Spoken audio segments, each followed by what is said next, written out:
The senior vice president of a Fortune 500 company is speaking at a leadership conference in New York. Now, he's a polished presenter with an impressive selection of organizational war stories delivered with a charming sense of humor. The audience likes him. They like him a lot. Then, as he finishes his comments, he folds his arms across his chest and says, "I'm open for questions. Please ask me anything." At this point, there's a noticeable shift of energy in the room, from engagement to uncertainty. The audience that was so attentive only moments ago is now unable to think of anything to ask. I was at that event, and later I interviewed members of the audience, none of whom recalled the arm movement, but all of whom remembered struggling to come up with a question. So what do you think happened? How could a simple gesture that the audience wasn't even aware of have had such an immediate impact? We continue to find out more and more about how body language affects the messages we're trying to send. And one of the findings from evolutionary psychology is that our brains are hardwired to respond to nonverbal cues, even though most of us aren't consciously aware of the process. All leaders express enthusiasm, warmth, and confidence, as well as arrogance, indifference, and displeasure through their posture, their facial expressions, hand gestures, and use of space.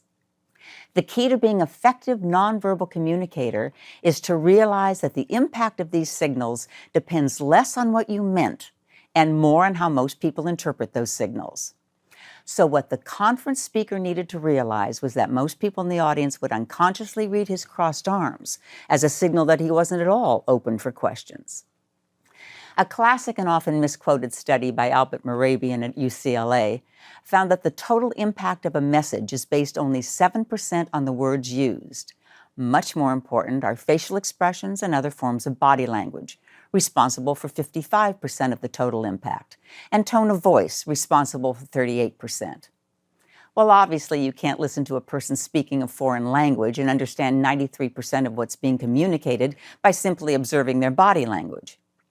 Mehrabian was only studying the communication of emotions, particularly the feelings of liking and disliking. But emotions are a big part of your impact as a leader because emotions are highly infectious. We all tend to mimic the postures and expressions of those we work with. As a leader, any strong emotion you display, like enthusiasm or disgust, will cause the people around you to automatically mirror or copy that expression. And it isn't just a physical response, since that facial expression will start to trigger the corresponding feeling.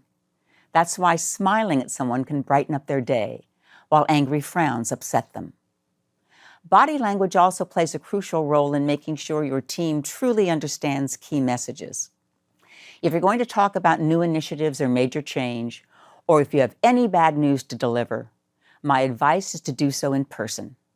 Remember, it's only in face-to-face encounters that our brains process that continual cascade of nonverbal cues that we use as the basis for building trust and professional intimacy, both of which are crucial to persuasion and good communication.